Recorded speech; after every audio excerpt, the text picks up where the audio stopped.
The date is December 7th, 1941. Smoke still rises from the twisted wreckage of Battleship Row at Pearl Harbor, and across the United States, millions of young men are already lining up at recruiting stations, certain that courage and numbers will be enough. They are wrong. The war they are rushing into has already become something their fathers never imagined. A contest not just of soldiers, but of machines that think faster, move farther, and kill more precisely than any army in history. By the time the first American divisions reached North Africa in November 1942, the truth is brutal and unmistakable. The United States Army is big, loud, and brave, but it is also slow, blind, and tethered to technology that belonged to the First World War.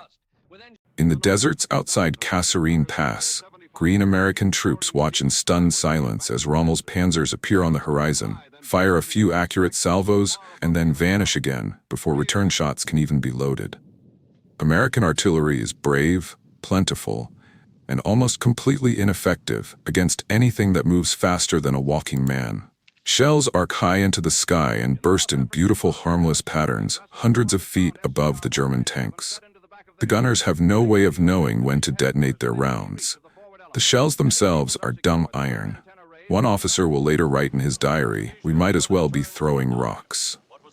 50 miles behind the lines, entire infantry battalions lose contact with one another the moment they leave their trucks. The standard American field radio, the SCR-197, weighs over 200 pounds, requires a jeep or truck to move, and needs 30 minutes to set up. When it rains, which it does with biblical enthusiasm in Tunisia, the vacuum tubes fog, the antennas sag, and the only voice that comes through the headphones is static. Companies wander into each other by accident or, worse, wander into German machine gun fire because no one knows where anyone else is. A lieutenant in the 1st Infantry Division will remember the feeling for the rest of his life. It was like fighting with a blindfold on and cotton in your ears. And then there are the rivers. Europe is laced with them. Wide, slow, and defended by men who know exactly what a blown bridge is worth. Every time the Germans retreat, they drop the spans behind them with neatly placed demolition charges. An American division that could advance 30 miles in a day suddenly halts for a week while engineers wrestle with heavy, prefabricated trestles that take hundreds of men and dozens of trucks to move into place. By the time the first tank rumbles across, the enemy is gone, dug in 20 miles farther back, waiting behind the next river. One staff officer in Eisenhower's headquarters puts it bluntly, in a memo that will never be declassified. "If we cannot cross water faster than the Germans can blow bridges, we will still be fighting this war in 1950. This is the American Army in 1942, an ocean of courage crashing against walls of physics and engineering it has no answer for. The Germans do not win because they are braver. They win because their tools fit the speed of modern war and ours do not. Their infantry squads carry lightweight radios that actually work. Their artillery fires shells that burst at the perfect height over trenches. Their pioneers can throw a 60-ton bridge across a river in hours while standing in chest-deep water under machine gun fire. We have none of these things. Not yet.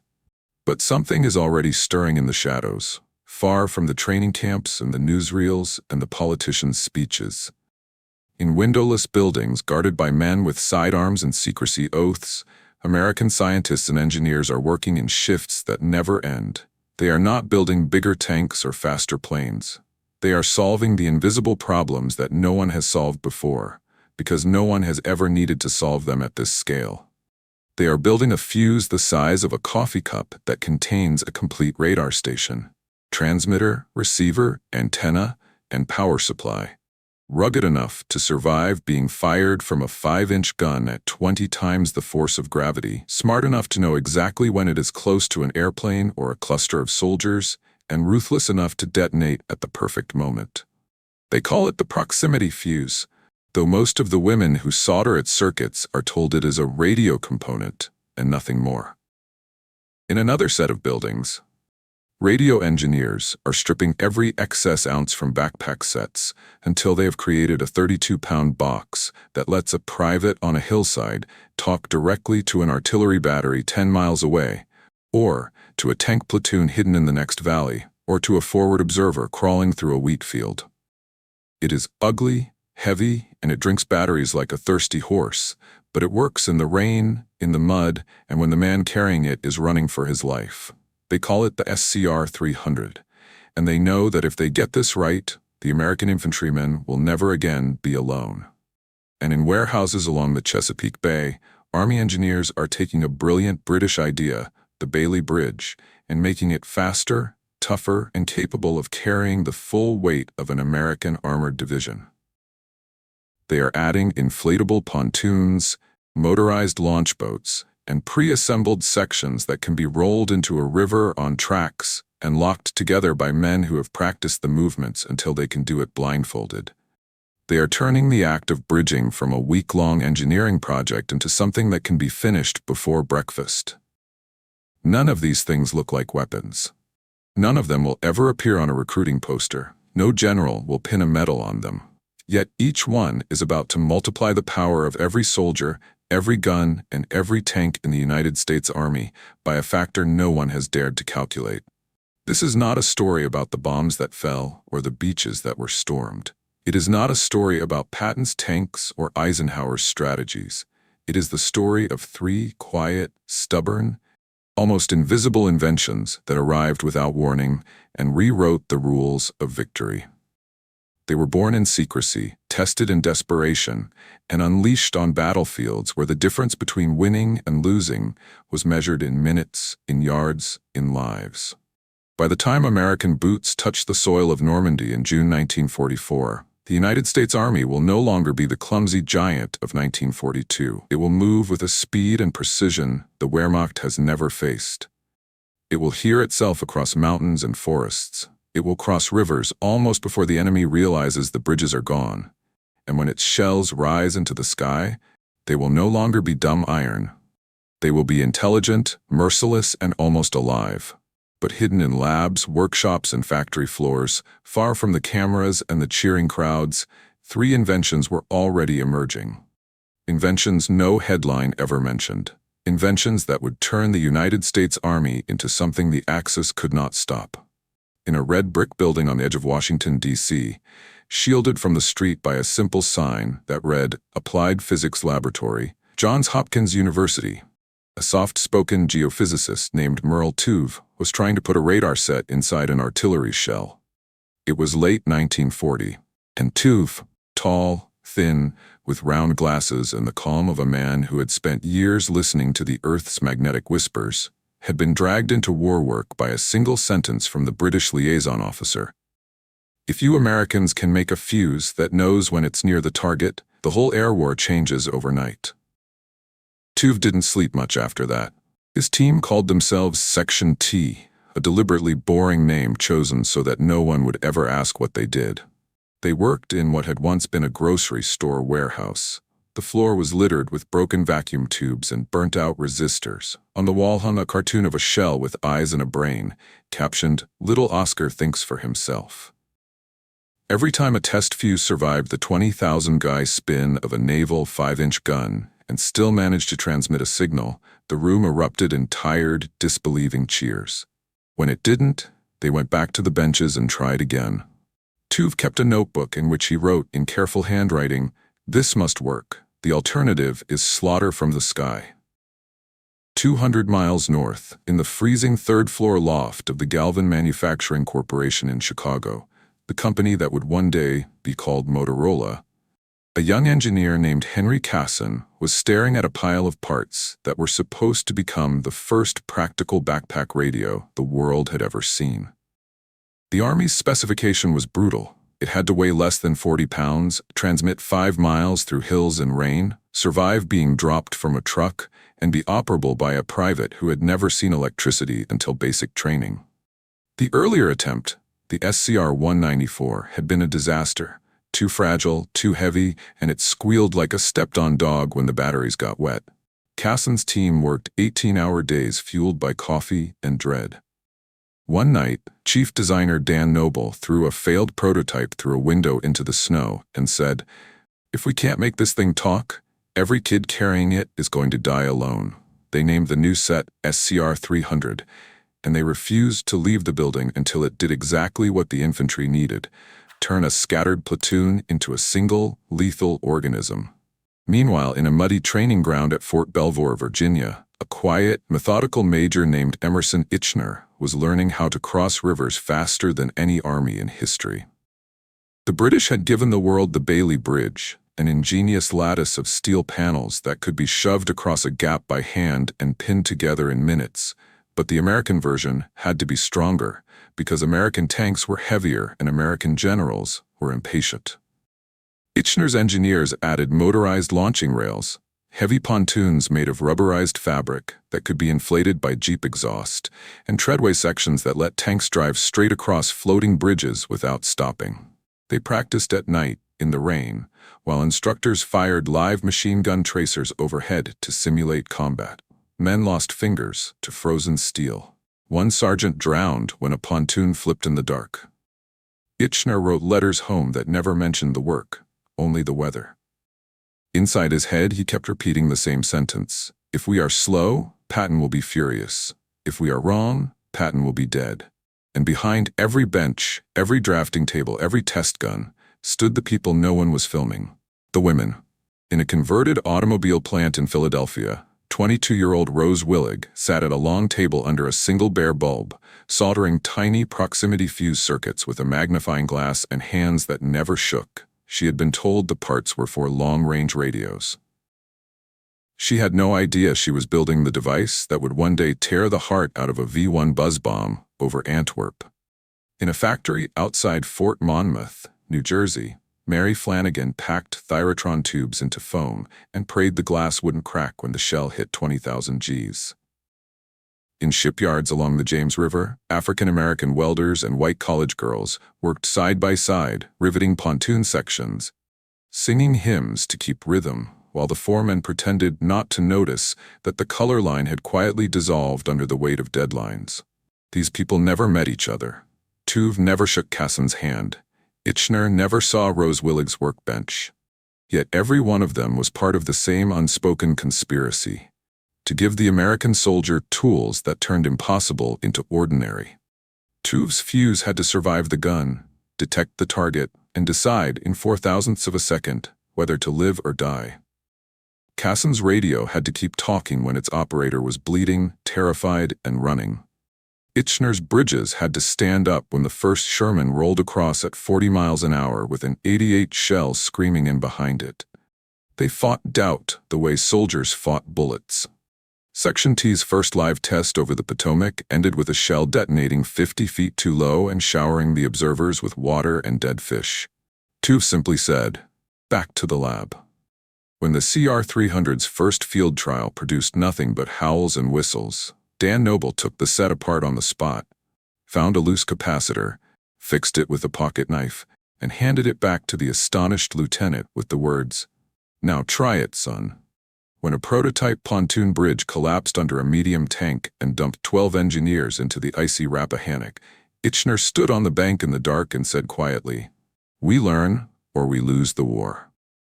Then he ordered the pieces salvaged, and the men given dry clothes and another try at dawn. None of them thought they were heroes. They thought they were late. Every day the newspapers carried stories of ships sunk, convoys lost, divisions mauled. Every week brought another urgent cable: need sooner. Tuve wrote to his wife, "I sometimes feel we are trying to thread a needle in a hurricane." Cassin told his engineers, "If this radio fails in combat, I will never forgive myself."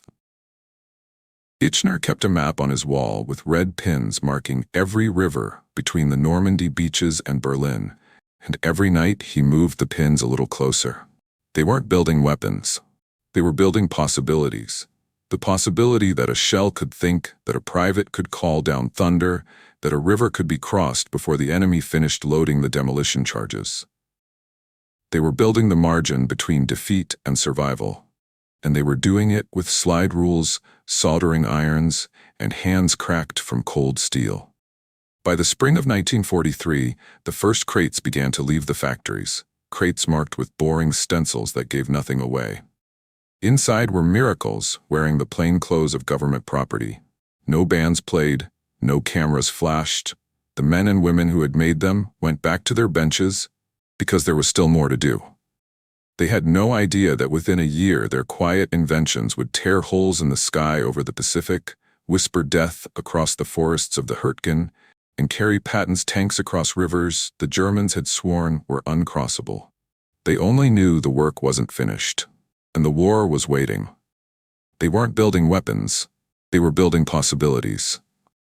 The year 1943 began with a scream that no one in America could yet hear.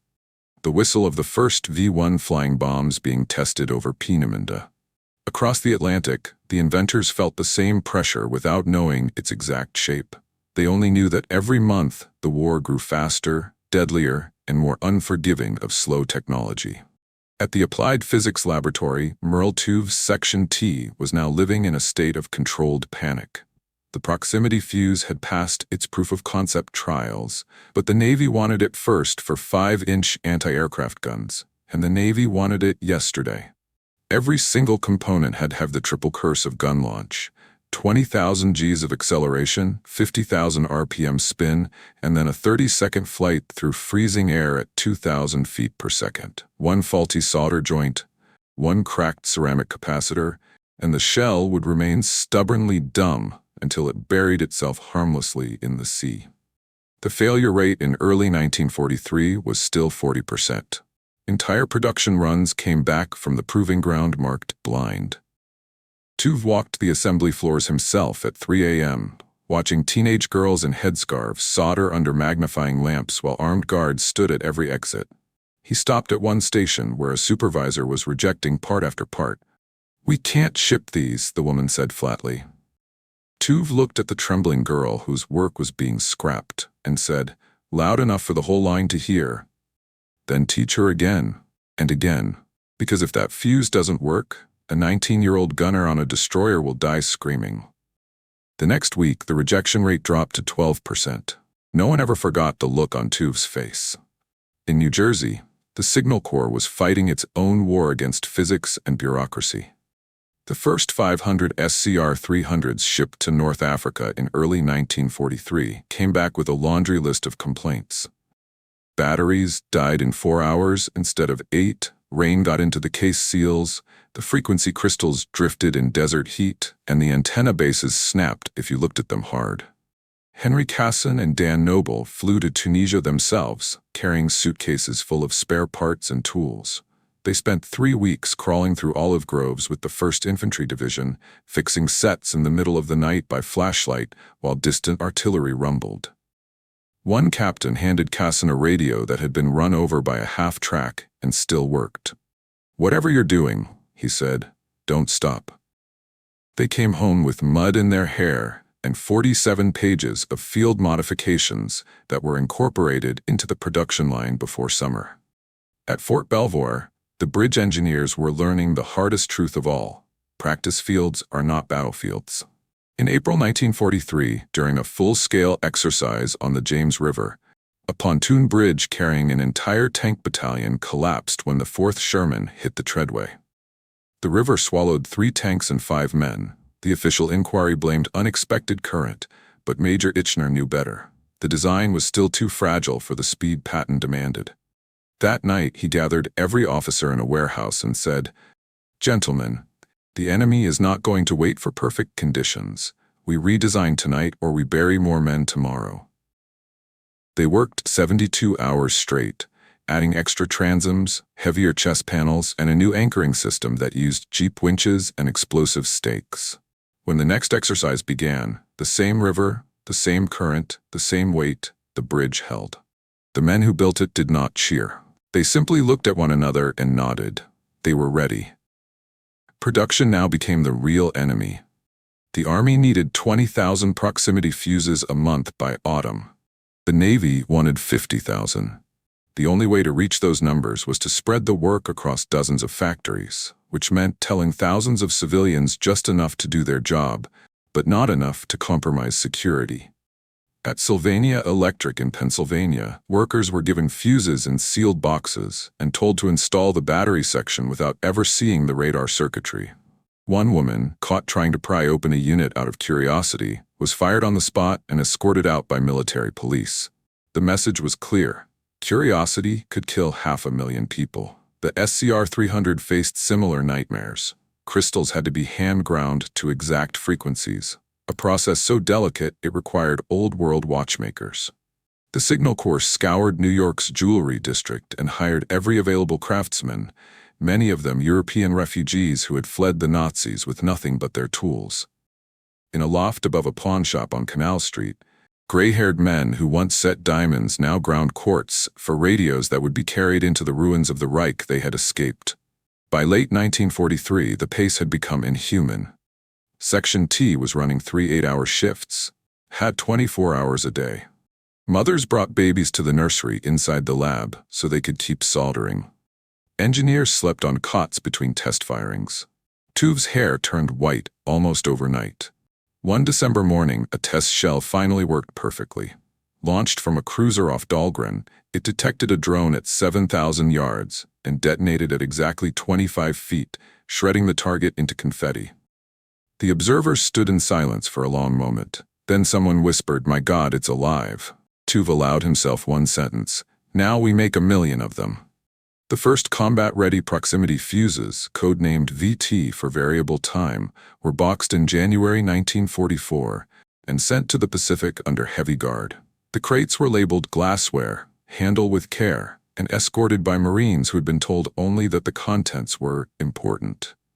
No one aboard the transport ships knew that inside each crate lay a weapon that would soon make flak so lethal that Japanese pilots would refuse suicide missions.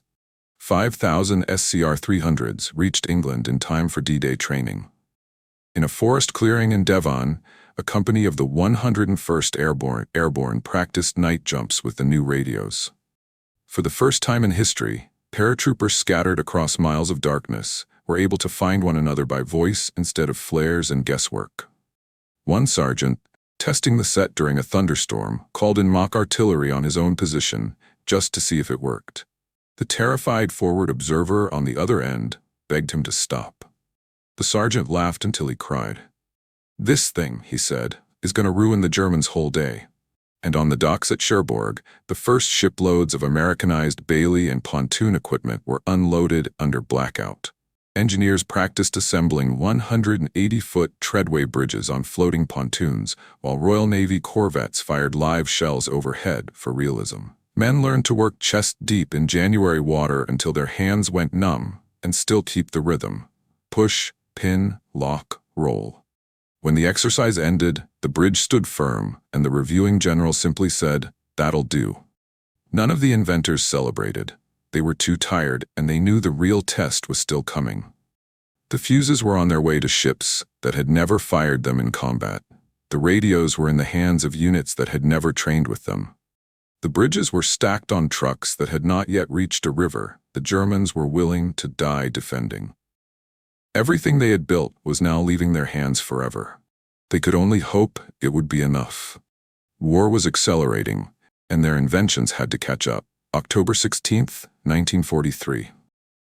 The cruiser USS Helena steams off Guadalcanal, her 5-inch guns tracking a formation of Japanese Val dive bombers.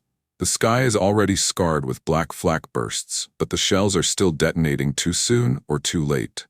Men on the open mounts are bleeding from shrapnel. Then the gunnery officer gives the order no one has ever given in combat before. Load VT.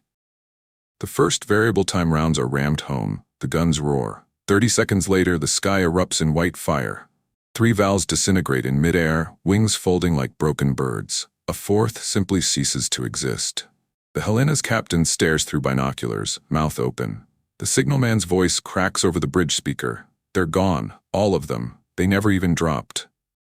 On the gun deck, a loader looks at the empty shell casing in his hand and whispers, "What the hell was in that thing?" No one answers. They don't need to. The war has just changed. 6 months later, over southern England, the change becomes apocalyptic. The first V-1 buzz bombs begin falling on London in June 1944. The RAF and the Army's anti-aircraft guns throw everything they have at the flying bombs, but the kill rate is a miserable 24%. Civilians are dying by the hundreds. Then, in late July, the first batteries equipped with proximity-fused 90mm shells open fire.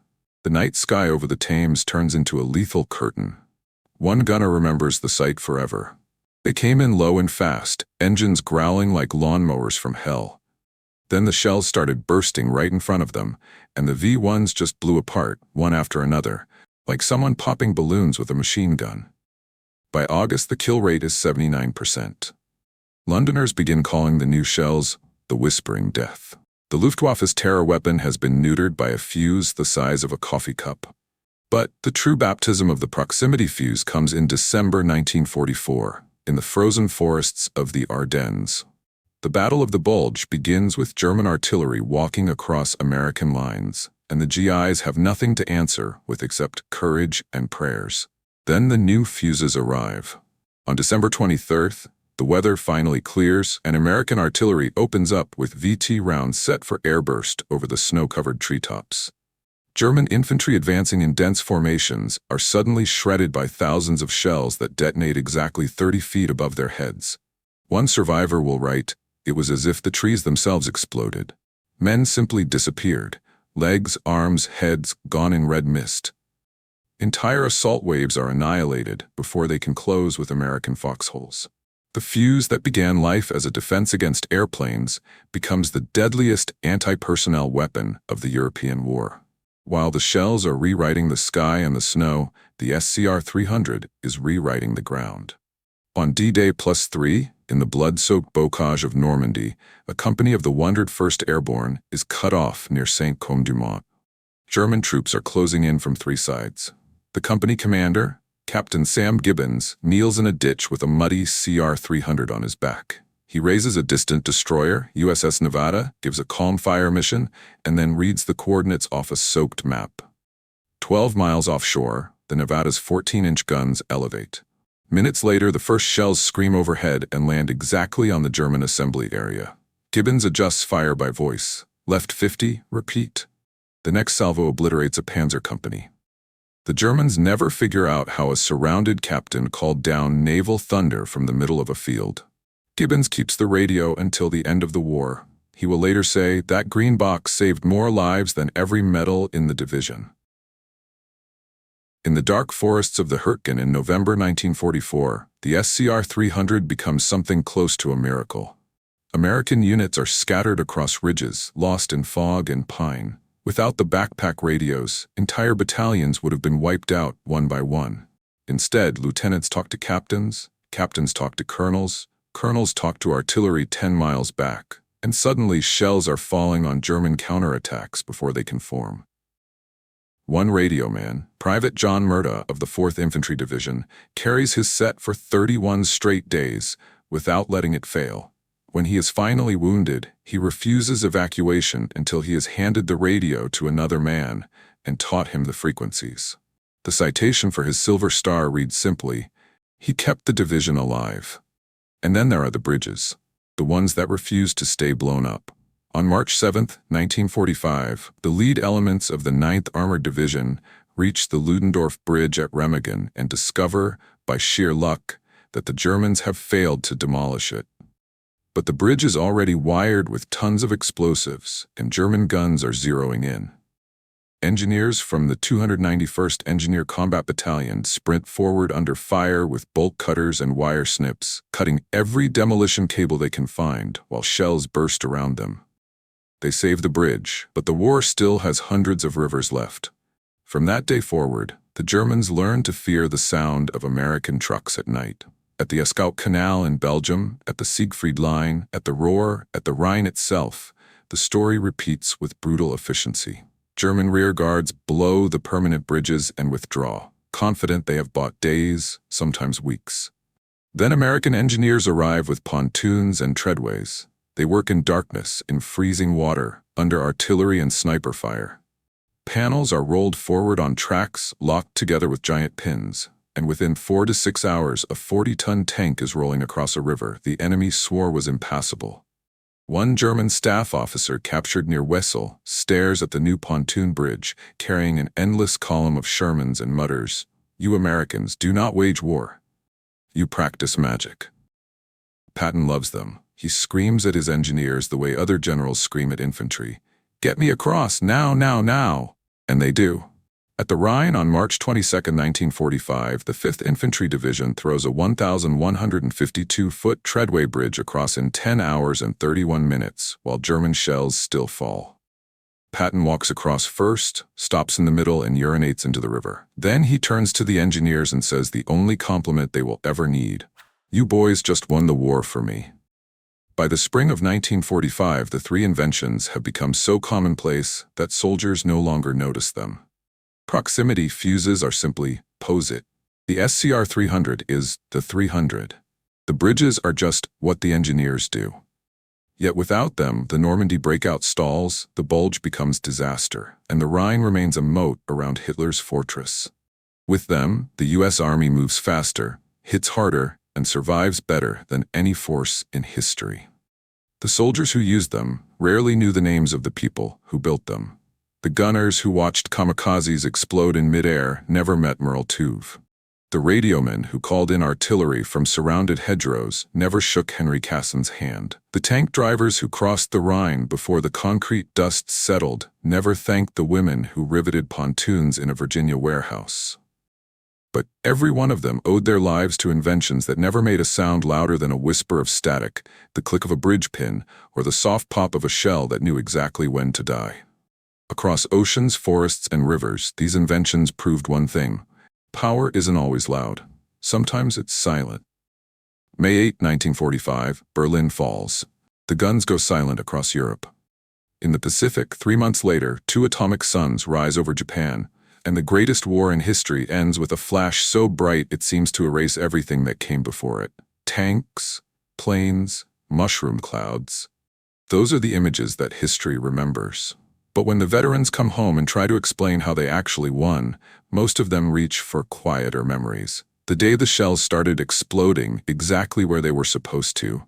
The night a muddy private's voice reached a destroyer 12 miles away. The morning a river that was supposed to stop an army for a week became a highway before breakfast. The men and women who built those miracles never marched in victory parades. Merle Tuve went back to cosmic ray research and refused every medal the Navy tried to hang on him. "The credit belongs to the kids who fired the guns," he said, and meant it. Henry Cassin returned to Chicago and helped turn Galvin manufacturing into Motorola. But he kept one battle-scarred SCR-300 on his desk for the rest of his life and would not let anyone polish the mud off it. The bridge engineers scattered back to civilian jobs, building highways, dams, skyscrapers, and most of them never told their families they once threw a road across the Rhine under machine gun fire. Rose Willig, the Philadelphia girl who soldered proximity fuses by the thousands, went home to raise 3 children and never told them what the night shift had really been for, until a grandson found a yellowed security badge in 1998. Their inventions, though, refused to stay quiet. The proximity fuse never left the arsenal. Within 10 years, it was mated to surface-to-air missiles, Nike Ajax, Terrier, Talus, then to every guided missile the West would build. Today, when an Israeli Iron Dome interceptor detonates a split second before impact and turns a Hamas rocket into confetti, it is doing exactly what Merle Tuve's coffee cup radar did over the Solomon Sea in 1943. The principle is the same: a shell that thinks. The only difference is scale. The SCR-300 became the direct ancestor of every tactical FM radio on the planet. Korean War grunts carried its improved grandson, the SCR-536 handy-talkie. Then the ANPRC-25 in Vietnam. Then the SingGuard networks that let a squad in Fallujah call a laser-guided bomb from a jet they never saw. The ugly green box that weighed 32 pounds in 1944 has shrunk to something that fits in a pocket and weighs 6 ounces. But the revolution it started, turning every soldier into a node in a thinking, talking army, is still the backbone of modern war. When a platoon leader in Afghanistan whispers, "Danger close," and artillery lands 30 meters away without killing his own men, he is living inside the possibility Henry Cassin built in a Chicago loft in 1943. And the bridges? The Bailey design, improved and Americanized, became the standard NATO combat bridge for 70 years. British, Canadian, German, and American engineers all used variants in Korea, Suez, Vietnam, the Falklands, Kuwait, Iraq, and Afghanistan. The M2 treadway and the M4T6 pontoon raft were still being issued to U.S. Army engineer battalions well into the 1980s. When the 101st Airborne needed to cross the Euphrates in 2003, they used an evolution of the very panels that once carried Patton's Third Army over the Rhine. Rivers have not been serious obstacles to Western armies since 1944, and the reason is a pile of steel that looks boring until you watch it swallow a 60-ton tank at 40 miles an hour. But the real legacy is subtler than hardware. The proximity fuse taught the world that a weapon does not need to be big to be decisive, it only needs to be smart. The SCR-300 proved that information is as lethal as high explosive if it reaches the right person at the right second. The combat bridge showed that mobility can be engineered the same way you engineer a rifle: lighter, faster, deadlier.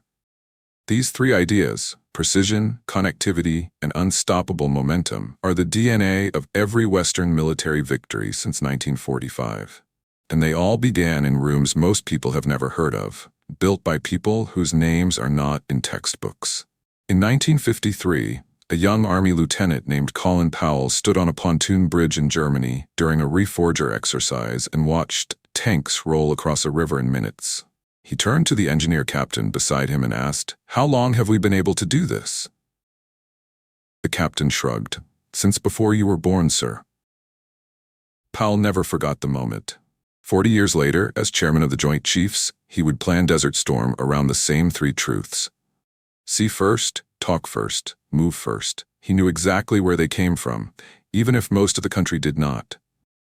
Today, if you walk through the artillery section of the National Museum of the United States Army at Fort Belvoir, you will find a single 5-inch proximity fuse shell cut away to show the tiny radar inside. Next to it sits an olive-drab CR-300 with a cracked case and a faded unit marking from the 90th Infantry Division. Around the corner is a full-scale section of an M2 treadway bridge, complete with the dents from German 20mm rounds that never managed to stop it.